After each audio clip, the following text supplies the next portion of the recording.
سر جو آج حسنین کے گھر پہ حملہ ہوا ہے اس کی سسٹر کا موبائل چھین کے لے گئے ہیں, 2-3 بندے گرفتار بھی کیے ہیں. اس پہ کیا یار ویسے یہ تو بدتمیزی اور فستائیت کی انتہا ہے. اب دیکھیں یہ کوریج کرنے کے لیے آئے ہوں سر, ایک جلسے کی کوریج کر رہے ہیں. نہیں آپ کو پسند تو بھائی آپ کوئی اور کوریج دیکھ لیں. اب حسنین اپنا کام کر رہا ہے نا, ہمیشہ سے یہ کرتا ہے. اس سے پہلے بھی اس کے ساتھ بہت ساری ایسی چیزیں ہوئی ہیں. دیکھیں انفارچونیٹ ہے, بدقسمتی ہے, رول آف لا اس ملک کے اندر ختم ہوتا جا رہا ہے. آزادی اظہار رائے ہے نہیں. یہ کیا کر رہا ہے, صرف جو ریئلٹیز ہیں گراؤنڈ پہ جا کے وہ دکھا رہا ہے نا.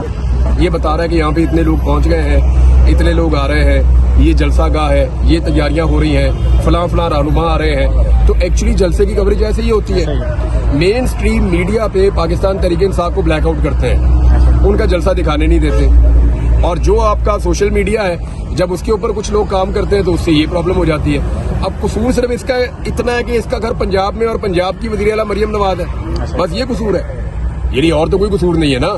اگر اس کا اگر خیبر پختونخوا میں ہوتا تو کون جرات کرتا ہے, یہاں پہ حکومت کسی اور کی ہے. اب یہاں اس کی کوریج پسند نہیں آ رہی تو وہاں اس کے گھر پہ جا کے پولیس گھس رہی ہے. یعنی شرم آنی چاہیے. یعنی ایگزیکٹلی وہی حرکتیں کر رہی ہے پنجاب گورنمنٹ اور مریم نواز جو حسینہ واجد والی ہیں. مجھے بہت ساری سملیرٹیز ان کے اندر نظر آتی ہیں.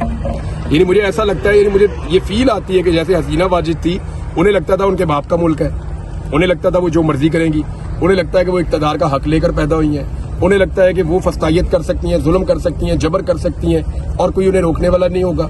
تو جو انہیں لگتا ہے جس طرح وہ چلانا چاہتی ہیں, جس طرح وہ چلانا چاہ رہی تھی, اب ان کو بھاگنا پڑا فائنلی, اسی طرح جو ہے وہ اب یہ بھی اسی طرح کر رہے ہیں. یعنی اس کے گھر جانے کا تک کیا بنتا ہے, تو وہ وجہ سمجھ آئے نا, دہشت گرد ہے.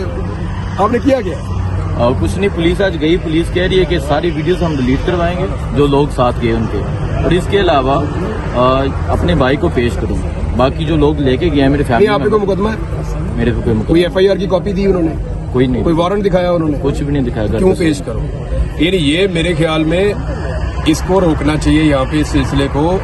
جہاں سدا مریم نواز کی حکومت نہیں رہنی, ان کو یہ چیز سمجھنی چاہیے. یہ جو جمہوریت ہوتی ہے, رول آف لا ہوتا ہے, فریڈم آف اسپیچ ہوتی ہے, یہی پولیٹیکل لوگوں کے کام آتی ہے اینڈ آف دا ڈے. اگر تو آپ پولیٹیکل لوگ ہیں تو پھر آپ کو یہ روکنا چاہیے, اور اگر آپ جابر ہیں اور عامر ہیں تو پھر آپ اس کو نہ روکیں, پھر عوام خود روک لے گی اس کو. میں نے گرفتاری کے بعد پھر بھی کوریج کی ہے. ابھی پھر ہاں کوریج تو 2 دن سے آیا, 2 دن سے آیا, 2 دن سے بیچارہ یہاں کوریج کر رہا ہے. لیکن انفارچونیٹ ہے یار, بڑی بدقسمتی ہے, بڑی بدقسمتی ہے. اللہ تعالیٰ آپ کو صبر دے, ہمت دے آپ کو. اور وہ گھر والے کیا آئے, واپس نہیں آئے؟ نہیں, ابھی نہیں چھوڑا انہوں نے.